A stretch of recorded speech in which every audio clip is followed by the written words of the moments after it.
Assalamualaikum warahmatullahi wabarakatuh. Waalaikumsalam warahmatullahi wabarakatuh. Terima kasih sudah meluangkan waktu untuk sesi coaching ini.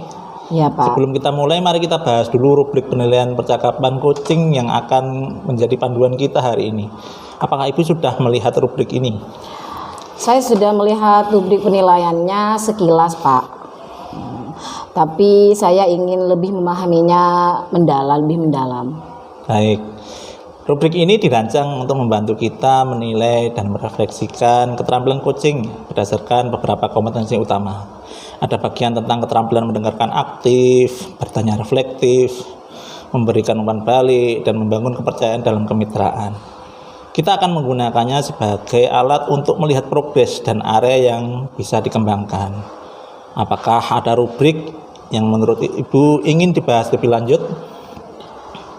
Saya lebih tertarik untuk membangun kepercayaan dan bertanya secara reflektif. Saya rasa itu sangat penting karena bisa memperkuat saya dalam melakukan coaching. Luar biasa. Jadi hal itu menjadi kompetensi coaching yang ingin Ibu kembangkan dalam sesi kali ini.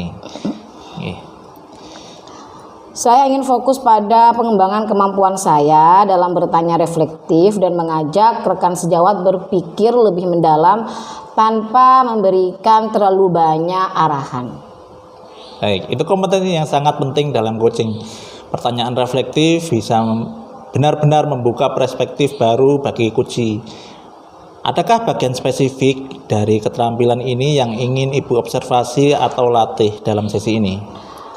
Sepertinya saya terlalu cepat, Pak, dalam memberikan saran. Saya ingin lebih banyak mendorong rekan saya supaya mendapatkan jawaban dari permasalahannya sendiri itu, Pak. Sehingga mereka bisa lebih mandiri dalam memecahkan permasalahannya. Baik, saya memahami hal itu. Jadi kita akan fokus pada bagian Ibu bisa lebih sabar dalam mendengarkan, menggunakan pertanyaan yang memancing rekan sejawat untuk berpikir lebih kritis dan menemukan solusi mereka sendiri. Apakah ada indikator ketercapaian tertentu yang ingin capai dalam pengembangan ini? Saya berharap setelah sesi coaching ini saya bisa lebih mendengar rekan saya mengambil inisiatif untuk mengajukan solusi mereka sendiri. Saya juga ingin melihat perubahan pola di mana percakapan lebih banyak didorong oleh pertanyaan saya, bukan arahan langsung dari saya. Baik, itu tujuannya sangat jelas dan terukur. Kita bisa menjadikan indikator ketercapaiannya dengan melihat bagaimana rekan sejawat Anda merespon pertanyaan reflektif dan apakah mereka bisa menghasilkan solusi mandiri. Selain itu, kita juga bisa memantau seberapa sering Anda mampu menahan diri dan untuk memberikan solusi secara langsung dan lebih fokus pada pertanyaan-pertanyaan yang mendorong mereka berpikir lebih dalam. Ya, itu sangat membantu. Saya merasa lebih siap untuk melakukan sesi observasi kali ini, Pak. Baik, luar biasa. Dengan tujuan yang lebih jelas ini, saya yakin kita bisa bekerjasama untuk mengoptimalkan potensi coaching Anda. Mari kita mulai dengan sesi observasi dan refleksi setelahnya. Saya akan ada di sana sebagai mitra untuk mendukung dan memberikan umpan balik sesuai dengan kebutuhan pengembangan Anda. Bagaimana menurut Ibu? Saya sangat setuju, Pak. Terima kasih atas semua arahan dari Bapak. Baik, mari kita lanjutkan dan semoga ini bisa menjadi proses yang kreatif dan produktif bagi kita semua. Amin. Assalamualaikum Bu Yeni. Waalaikumsalam Bu Nuris. Apa kabar hari ini? Alhamdulillah baik, hanya saja ada beberapa masalah ini. Saya sedang menghadapi masalah dengan siswa saya di kelas 8. Saya kan mengajar IPA. Di IPA itu kan ada fisika, ada biologi. Nah, mereka itu tampaknya kurang semangat kalau materi pelajarannya tentang fisika. Contoh misalnya materi tentang gerak dan gaya. Oh, terima kasih sudah berbagi Bu Yeni. Fisika memang bisa jadi tantangan untuk siswa seusia mereka ya Bu. Apakah ada Bu Yeni sudah bisa mengidentifikasi alasan kenapa siswa tersebut tidak semangat dalam mengikuti pelajaran? Iya, sepertinya mereka merasa fisika itu terlalu rumit dan abstrak. Saat saya menjelaskan konsep-konsep seperti percepatan atau gaya, mereka itu sering tampak bingung dan akhirnya bosan. Mungkin karena banyak teori yang harus dipahami tanpa contoh nyata di depan mereka, gitu Bu Nurul. Memang salah satu tantangan dalam mengajar fisika adalah membuat materi yang abstrak menjadi lebih konkret dan relevan bagi siswa. Apakah Anda sudah mencoba menggunakan metode yang lebih interaktif dan berbasis pengalaman? Iya, saya sudah beberapa kali menggunakan presentasi dan latihan soal, tapi mungkin kurang variatif. Saya berpikir untuk lebih sering menggunakan media seperti video atau simulasi. Tapi saya belum tahu bagaimana cara mengimplementasikannya secara efektif, Bu Nurul. Itu ide yang bagus. Simulasi atau video bisa sangat membantu karena siswa bisa melihat langsung bagaimana konsep fisika itu bekerja. Bagaimana kalau kita coba menggabungkan kegiatan eksperimen sederhana di kelas. Misalnya untuk topik gerak, kita bisa membuat eksperimen tentang kecepatan dan percepatan menggunakan bola atau benda lain yang mudah didapat. Eksperimen ya di kelas. Oh, itu bisa jadi menarik. Anak-anak biasanya lebih antusias kalau ada kegiatan yang melibatkan mereka secara langsung.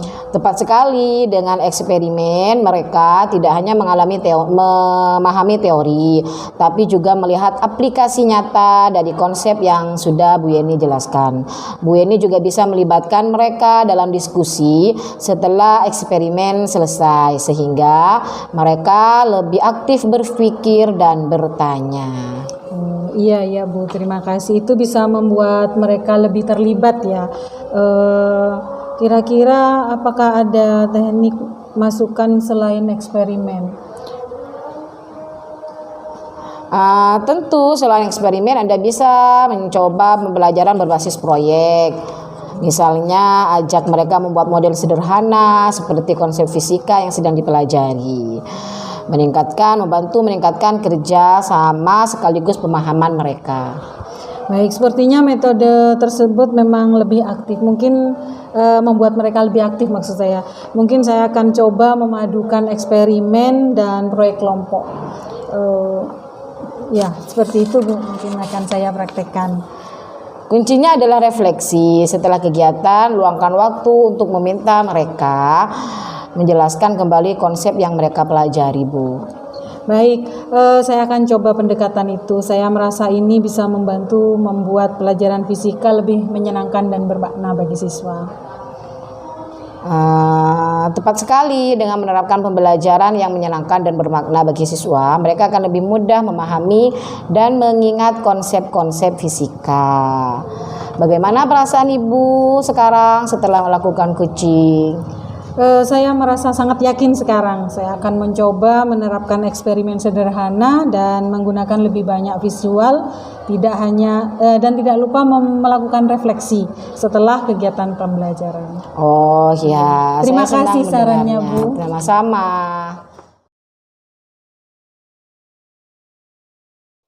Selamat pagi Bu. Terima kasih atas kesempatan untuk melakukan supervisi tadi. Sekarang kita akan refleksi bersama terkait sesi coaching yang sudah Anda lakukan. Pertama, saya ingin bertanya, apa saja yang sudah Ibu lakukan selama coaching tadi yang sesuai dengan indikator ketercapaian pengembangan yang kita bahas sebelumnya?